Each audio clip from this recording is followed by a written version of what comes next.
రంగారెడ్డి జిల్లా కేంద్రంలోని MLA camp కార్యాలయంలో ఎమ్మెల్యే చింతా ప్రభాకర్ మీడియా సమావేశం నిర్వహించారు. ఈ మీడియా సమావేశంలో మాజీ సీడీసీ చైర్మన్ బుచ్చిరెడ్డి, మాజీ గ్రంథాలయ సంస్థ చైర్మన్ నరహరిరెడ్డి, మాజీ జెడ్పీటీసీ మనోహర్ గౌడ్, మాజీ municipal vice chairman Vijender Reddy, మండల పార్టీ అధ్యక్షులు చక్రపాణి, విఠ్ఠల్, మాజీ కౌన్సిలర్లు గోవర్ధన్ నాయక్, షేక్ సాబేర్, శ్రీధర్ రెడ్డితోపాటు బీఆర్ఎస్ నాయకులు తదితరులు పాల్గొన్నారు. ఈ సందర్భంగా చింతా ప్రభాకర్ మాట్లాడుతూ కేబినెట్ తరువాత మంత్రులు రైతుల నడ్డి విరిచే రకంగా మాట్లాడిన తీరును తీవ్రంగా ఖండిస్తున్నాం అని అన్నారు. అన్నదాతలను ఘోరంగా మోసం చేసింది. అన్నదాతలకు ఇబ్బంది కలగకుండా దేశంలోనే అగ్రగామిగా నిలిపిన ఘనత కేసీఆర్. దేశానికి ఆదర్శంగా ఎవరు అమలు చేయని పథకాలు అమలు చేసింది బీఆర్ఎస్. రైతుకు ఇబ్బంది వచ్చి చనిపోయిన వాళ్లకు రైతు బీమా పథకం ఇచ్చిన ఘనత కేసీఆర్ది. కాళేశ్వరం ద్వారా సుభిక్షంగా బతికే చరిత్ర కేసీఆర్కు దక్కింది. రేవంత్ ప్రభుత్వం రైతులకు కల్లబొల్లి మాటలు చెప్పి మోసం చేసింది. రైతులను ఏ రకంగా ఆదుకునే పరిస్థితి లేదు. 4 కోట్ల జనాల పక్షాన పోరాటం చేస్తాం. ప్రజలు మద్దతు పలకాలని ఎమ్మెల్యే చింతా ప్రభాకర్ కోరారు. దేశానికి వెన్నుముకగా ఎదిగిన తెలంగాణ రైతులకు దారుణంగా వెన్నుపోటు పొడిచింది ఈ కాంగ్రెస్ సర్కారు. అన్నపూర్ణగా ఎదిగిన రాష్ట్రంలో అన్నదాతలను అనాథలుగా మార్చి దుర్మార్గానికి తెరలేపుతున్నటువంటి కాంగ్రెస్ సర్కారు మరి గతంలో 10 సంవత్సరాల్లో తెలంగాణ రాష్ట్రం ఏర్పడినాక ఒక సువర్ణాధ్యాయంగా మిగిలింది. తెలంగాణ తొలి ముఖ్యమంత్రి ఒక రైతు బాంధవుడిగా, రైతు కష్టాలు మొత్తం తెలిసినవాడిగా ఈ రాష్ట్రంలో అన్నదాతలకి ఎటువంటి ఇబ్బంది రావద్దు, వాళ్ళ క్షేమంగా సుభిక్షంగా ఉండాలని ఎన్నో సంక్షేమాలు ఈ రాష్ట్రంలో దేశానికి ఒక అగ్రగామిగా నిలిపి రైతులకి రైతు బీమా కానీ, రైతు బంధు కానీ, ఈరోజు రుణమాఫీ విషయంలో కానీ ఎన్నో సంక్షేమం పథకాలు చేపట్టి ఈ రాష్ట్రం కాదు దేశానికే ఆదర్శంగా ప్రపంచ స్థాయిలో ఎవరు చేయనటువంటి పథకాలు అమలు చేసి ఈరోజు ఈ రాష్ట్రంలో 10 సంవత్సరాలు ఒక స్వర్ణయుగంలాగా మరి మనం చూసినాం.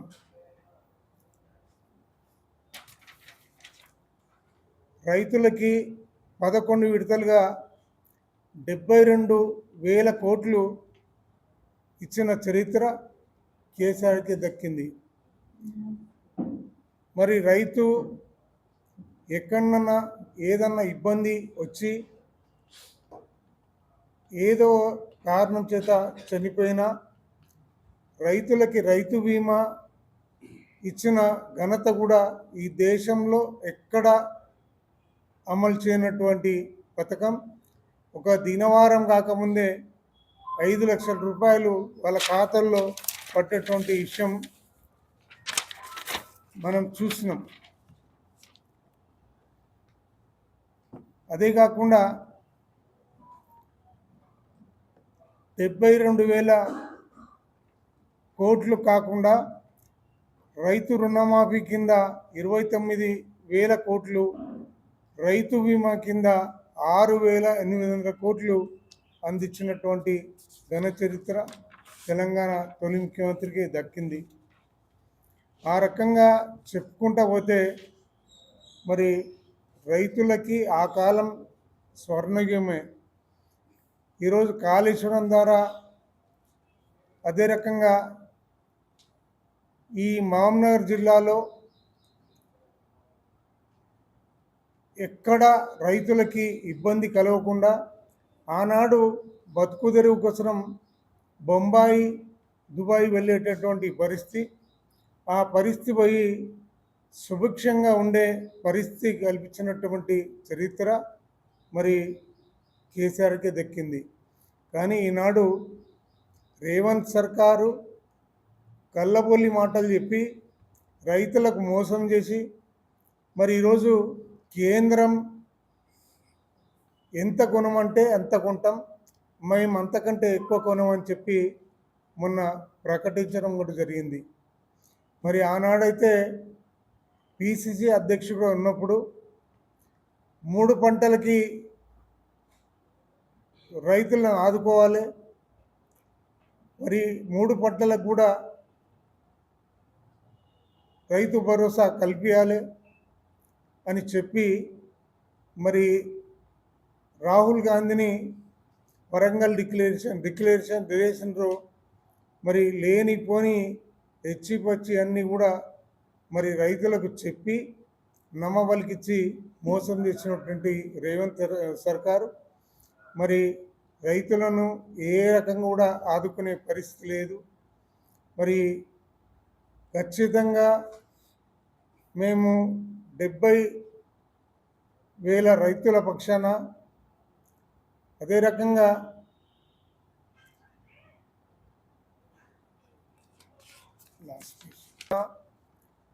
70 లక్షల మంది రైతుల పక్షాన ఈరోజు మేము ఖచ్చితంగా వాళ్ళకు అండగా ఉంటూ పోరాటం చేసే పరిస్థితి మరి ఖచ్చితంగా ఉంటుంది. ప్రజలు పూర్తిగా మాకు అండదండగా ఉండి ఆశీర్వదించాలని కోరుతూ, అదే రకంగా నమస్కారం. ఈరోజు రాష్ట్ర పార్టీ పిలుపు మేరకు మన శాసనసభ్యులు అన్న ప్రభాకరన్ నాయకత్వంలో మన దగ్గర పత్రికా విలేకరుల సమావేశం ఏర్పాటు చేసుకోవడం జరిగింది. ముఖ్యంగా కాంగ్రెస్ పార్టీ రైతు వ్యతిరేకి మొదటి నుంచి కూడా ఈ దేశంలో ఉన్న ప్రజల మధ్య చిచ్చు పెట్టి అధికారంలోకి వచ్చి రెచ్చగొట్టు వాళ్ళకి మొదటి నుంచి అలవాటు అయిన విషయం మనందరూ కూడా తెలుసు.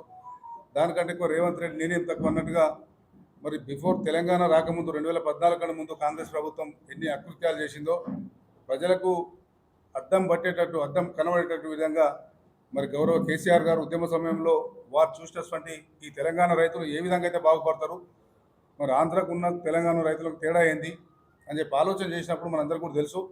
మరి మొట్టమొదటిగా కరెంటు నీళ్ళ సమస్య తీర్చాలని చెప్పి ఆ రోజు తెలంగాణ వస్తే కరెంటే ఉండదు, బయలు మీద బట్టలు ఆరేసుకుంటారని చెప్పి సమైక్య నాయకులు చెప్తే మరి కేసీఆర్ గారు మరి అప్పుడు ఏం మాట్లాడలేదు, తెలంగాణ రాష్ట్రమే పరిష్కారం అని చెప్పి ఉద్యమం చేసి తెలంగాణ రాష్ట్రం వచ్చిన తర్వాత నీళ్లు నియామకాలు నిధులైతే తీసుకొని ముందుకెళ్ళిండు. మరి రాగానే మొట్టమొదటిసారిగా కరెంటు సమస్య తీర్చడం మనందరికీ కూడా తెలుసు. 24 గంటలు ఉచిత కరెంట్ ఇచ్చిన ఘనత దేశంలోనే మొట్టమొదటి రాష్ట్రం గౌరవ కేసీఆర్ గారు ఇచ్చింది. కరెంటు తర్వాత రైతులకు ఇంకేం కావాలి, రైతులకు న్యాయం జరగాలి, రైతులే దేశానికి వెన్నెముకని ఆలోచన చేసి మరి తెలంగాణలో ఆత్మహత్యలు పెరిగిపోతూ ఉన్నాయి. భారతదేశం మొత్తం కంటే సగటున తీసుకుంటే తెలంగాణలోనే అధికంగా ఉన్నాయి ఆత్మహత్యలు అని. మరి దాని తర్వాత రైతులకు నీళ్లు కూడా కావాలి. నీళ్ళు ఏం చేద్దామని చెప్పి 45,000 చెరువు కుంటలు మిషన్ కాకతీయ పేరు మీద మరి మన ట్రబుల్ షూటర్ ఏదైతే హరీష్ అన్న ఉన్నాడో మనకు తెలుసు అందరికీ, ఆయన అభివృద్ధి కాముకుడు, పని రాక్షసుడు. మరి ఆయనకు ఇరిగేషన్ శాఖ ఇస్తే 45,000 చెరువు కుంటలు మొదటి గవర్నమెంట్ ఉన్నప్పుడు మరి మన కాన్స్టిట్యూన్సీలో కూడా చాలా ప్రభాకర నాయకత్వంలో ప్రతి ఊర్లో ఉన్నటువంటి ప్రతి చెరువు కుంట కూడా చేసుకునే విషయం మనందరూ కూడా తెలుసు. దాంతో గ్రౌండ్ వాటర్ చాలా పెరిగినాయి ఆ రోజు కూడా. మరి గౌరవ కేసీఆర్ గారి ఆలోచనను అమలు చేసినటువంటి వ్యక్తి హరీష్ అన్న. మరి ఇక్కడికి ప్రభాకరణ ప్రభువులు ఇస్తే మన కాన్స్టిట్యూన్సీలో అన్ని కూడా చేసుకున్నాం ఆ రోజు. మరి నీళ్లు ప్లస్ కరెంటు 2 అయిపోయిన తర్వాత రైతులకు సమస్య ఏముంటుంది, ఇంకా పెట్టుబడి సాయం. మరి అప్పులకు పోవాలంటే రైతులు అక్కడ వ్యవసాయం చేయాలన్నా, మోటార్ నడిపియన్నా, మరి ఇవన్నీ ఇబ్బందులు ఎందుకు, అప్పులు కూడా పుట్టని పరిస్థితి రైతులకు. బంగారం తాకట్టు పెట్టినటువంటి రైతులను చాలామంది చూసి ఆత్మహత్యలు, అప్పులు తెచ్చక ఆత్మహత్యలు చేసుకున్న విషయం మన తెలంగాణలో గతంలో చూసినాం 14 కంటే ముందు.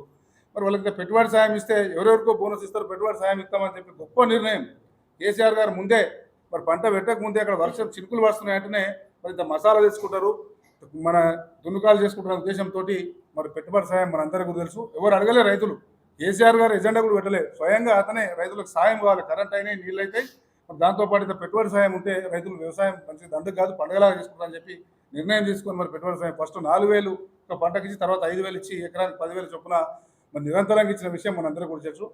మరి దాని తర్వాత మరి రైతుల కొనుగోలు, పంట పండించే నీళ్ళ కరెంట్ రైతులు మరి ఒడ్లు కొనుక్కోవాలి.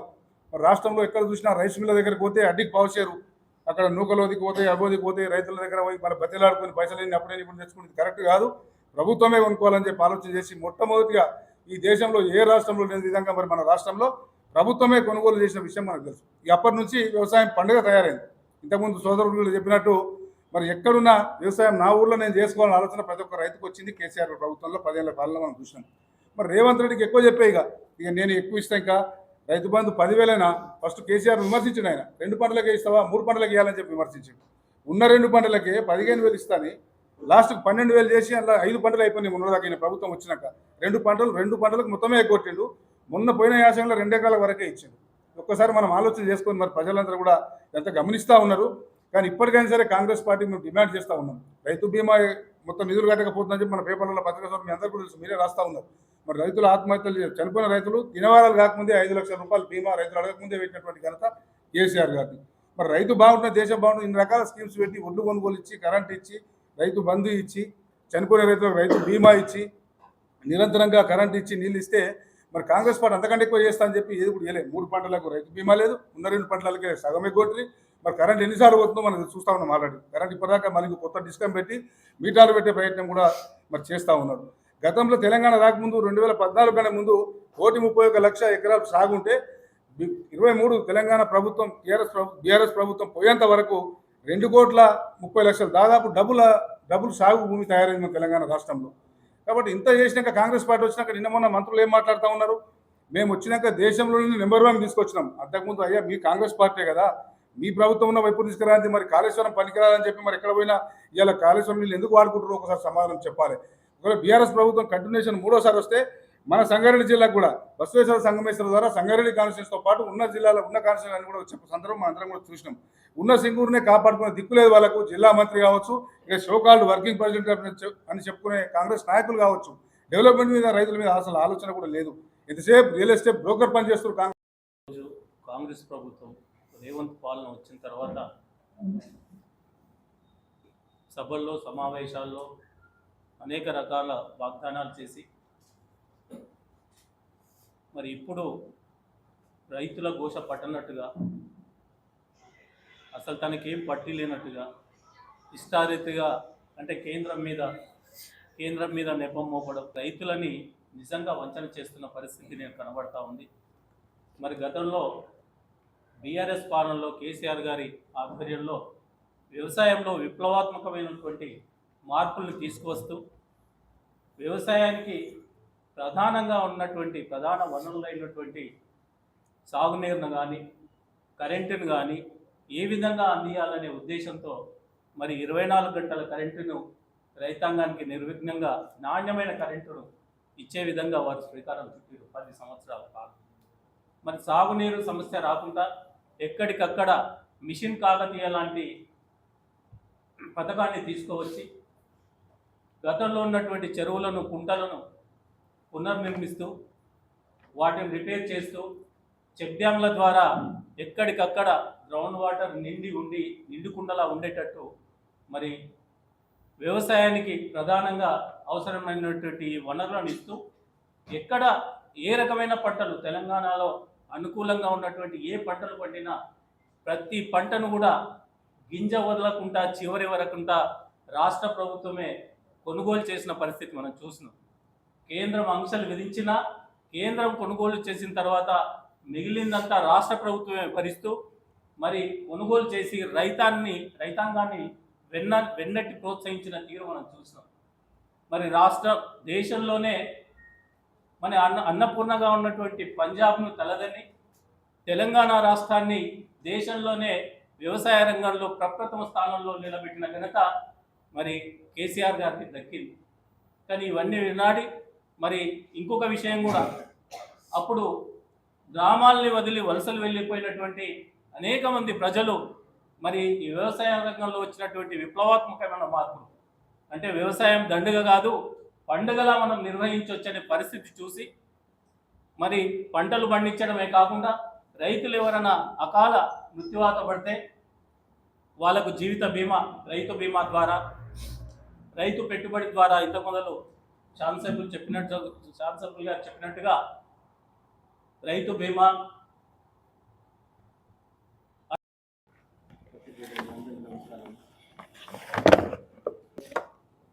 తెలంగాణ రాష్ట్రం వచ్చిన తర్వాత గతంలో ఏం చేసిందని ప్రజలకు తెలుసు.